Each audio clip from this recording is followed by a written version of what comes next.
आंबेगाव तालुक्यामध्ये हवा कोणाची, आमदार कोण हवा? साहेब, आंबेगाव तालुक्यामध्ये तुम्ही पाहत असाल, नामदार दिलीपरावजी वळसे पाटील साहेब गेले 60 टर्म ह्या मतदारसंघातून निवडून गेलेले आहेत।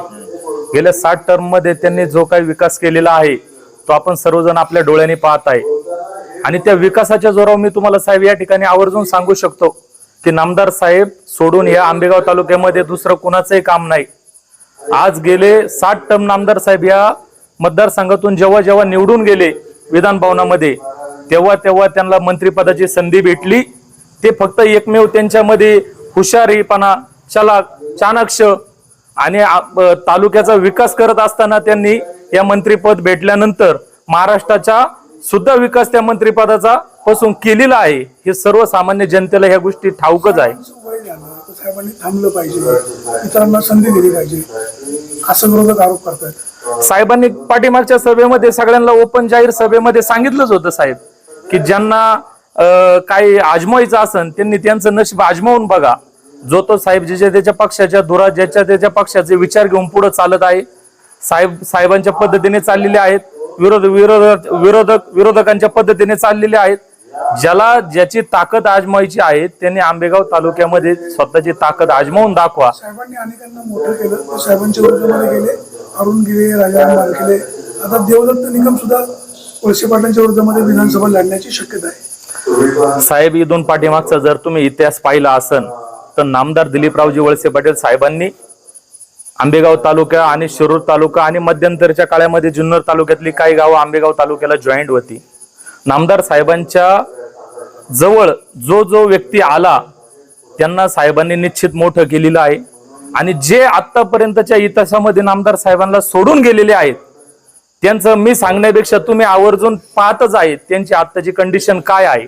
जोपर्यंत ते साहेबांसोबत होते तोपर्यंत त्यांची परिस्थिती, त्यांची राजकीय वाटचाल काय होती, त्यांना तालुक्यामध्ये नव्हे तर चांगल्या चांगल्या पदांवरती त्यांना मान सन्मान काय होता, आणि साहेबांना सोडल्यानंतर त्यांची आज काय कंडिशन आहे हे मी सांगण्यापेक्षा तुम्हाला ह्या गोष्टीची पूर्णपणे जाणीवच आहे। साहेब, हवा कोणाची, आमदार कोण?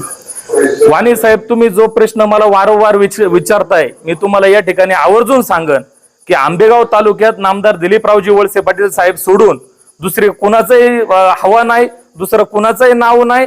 आणि नामदार दिलीपरावजी वळसे पाटील ज्या ताकदीचा उमेदवार आहे, ज्या ताकदीचा आंबेगाव तालुक्याचं भाग्यविधाते ते दुसरं कुणीही नाही, मी या ठिकाणी तुम्हाला सांगू इच्छितो। कोणाची बारी लागेल या वेळेला आंबेगाव तालुक्यातून नामदार दिलीपरावजी वळसे पाटील साहेब हे प्रचंड बहुमताने निवडून जाणार, हा माझा आत्मविश्वास सांगतो। याच्यावरती वाणी साहेब मी तुम्हाला या ठिकाणी आवर्जून एक गोष्ट सांगू शकतो, मी तुम्हाला आणि विरोधकांना सुद्धा मी आव्हान करू शकतो, जर विरोधकांच्या कोणत्या कार्यकर्त्यामध्ये जर दम असेल ना की आमचे त्या म्हणजे विरोधी पक्षाचे जो काही उमेदवार असेल तो उमेदवार जर ते म्हणत असेल की निवडून येणार, तर मी तुम्हाला माझा जो नेता आहे नामदार दिलीपरावजी वळसे पाटील साहेब, मी या ठिकाणी तुम्हाला ठासून सांगू शकतो की मी नामदार दिलीपरावजी वळसे पाटील साहेब निवडून येणार।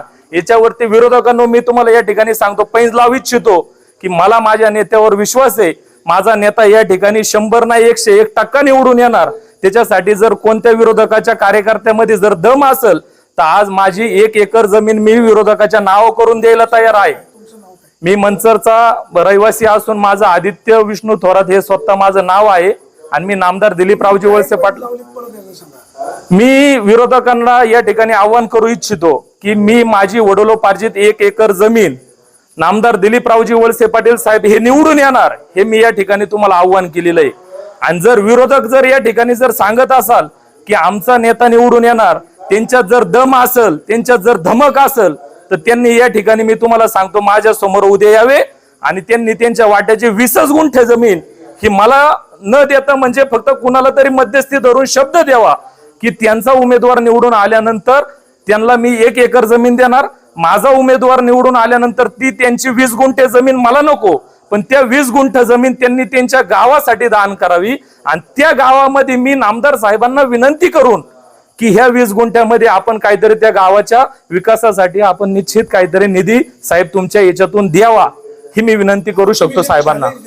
हा, वळसे पाटील विजय होणारच, समोरचा माणूस जर विजय झाला तर त्यांनी 20 गुंठे तुमच्या नावावर करावी, तुम्ही जी 1 एकर नावावर जमीन करायला तयार झाला तो 7/12 कोणाच्या नावावर आहे? 7/12 माझ्या वडिलांच्या नावावर आहे. माझी वडिलोपार्जित जमीन आहे. वडिलांची संमती वडिलांची संमती मला भेटणार. मी आज कुटुंबाचा प्रमुख आहे. माझे वडील स्वतः घरातले कारभारी, आम्ही सगळे करता माणसं आहे कुटुंबातले. म्हणाले मग नाही, वडील मला गॅरंटी आहेत ना. माझे वडील झालं, माझे आजोबा झालं, नामदार दिलीपरावजी वळसे पाटलांच्या वडिलांपासून आम्ही त्या कुटुंबासोबत, वळसे पाटील कुटुंबासोबत काम करतोय आणि आम्ही त्यांच्या फार जवळून पाहिलेलं आहे. आंबेगाव तालुक्याचा विकास होत असताना साहेब, आज तुम्ही पाहत असाल की प्रत्येक वाड्या वस्त्या खेड्या गावांमध्ये नामदार दिलीपरावजी वळसे पाटील साहेबांनी विकास केलेला आहे. वाड्या वस्त्यांमध्ये खेड्या गावांमध्ये रस्त्याची कामं केल्यात. फार जो असेल पाणी पुरवठा योजना असतील, रस्त्याची कामं असेल. आज अवसरी सारख्या ठिकाणी तुम्ही साहेब बघत असाल एवढं मोठं शासकीय अभियांत्रिकी कॉलेज उभं केलेलं आहे. मंचर सारख्या ठिकाणी उपजिल्हा रुग्णालय उभं केलेले आहे. आज तुम्ही घोडेगाव सारख्या ठिकाणी साहेब बघत असाल की आदिवासी विद्यार्थ्यांसाठी एवढं मोठं संस्था उभ्या केलेल्या आहेत. आंबेगाव तालुक्यातला असा एकही कानाकोपरा नाही की त्या कानाकोपऱ्यामध्ये नामदार साहेबांचा विकास नाही. प्रत्येक वाड्या वस्त्यांमध्ये नामदार साहेबांचा फुल ना फुलाची पाकळी विकास झालेला आहे. विरोधक कोण आहे, काय बोलत असतील, मला त्यांचं नाव मी या ठिकाणी घेऊ इच्छित नाही. पण मी एवढं सांगन की तुम्ही जर स्वतः सांगत असाल ना की आम्ही विकास केला, तर त्यांनी मला सांगायचं की दाखवा, तुम्ही विकास दाखवा. आज आंबेगाव तालुक्याचे भाग्यविधाते जे नाव लोक आवर्जून तळागाळातून सर्वसामान्य लोक घेतात, कारण त्यांना माहिती आहे की नामदार साहेबांनी तालुक्यासाठी काय केले आणि काय नाही. उद्या निवडणुकीमध्ये काय निकाल लागेल आपल्याला माहित नाही. दुर्दैवाने समोरचा माणूस विजयी झाला, तुम्ही असं म्हणणार नाही ना आमच्या वडिलांनी ऐकलं नाही, आता जमीन नावं करून देत नाही. साहेब मी या ठिकाणी तुम्हाला आवर्जून सांगू शकतो, मी बंटी थोरात, मी माझ्या शब्दाला एवढा बांध दिले.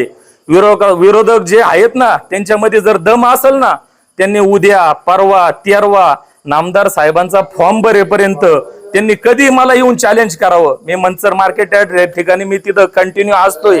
मंचर शहरातला मी रहिवासी आहे. त्यांनी कधी येऊन मला चॅलेंज करावं, त्यांचं चॅलेंज मी स्वीकारायला कधी पण तयार आहे. मित्र हवा कोणाची? हवा कोणाची? नामदार साहेब वळसे पाटील कोणाची? साहेबांची वळसे पाटील साहेब. तर यांनी जे पैज लावलेली आहे हा बालिशपणा का कॉन्फिडन्स? कॉन्फिडन्स नाही साहेबांचं कॉन्फिडन्स नाही साहेबांचं पैज जिंकणार. 35 वर्षात विरोधक जे म्हणतात ना 35 वर्षात काय केलं, 35 वर्षात साहेबांनी काय नाही केलं हे त्यांना विचारा. साहेबांनी 35 वर्षात काय नाही केलं. तुमच्या मित्राला जमीन गमवायला लागायची नाही ना? नाही आम्हाला आम्ही साहेबांच्या पाठीमागे आहे. तुम्ही पाठीशी आहे, तालुक्याची जनता? तालुक्याची जनता आमच्यापेक्षा पण जास्त पाठीशी आहे, हे दिसते आता. सगळ्यांना एक कॉमन प्रश्न, हवा कोणाची, आमदार कोण हवा? नामदार दिलीपरावजी वळसे पाटील साहेबांची फक्त हवा आंबेगाव तालुक्यामध्ये आहे.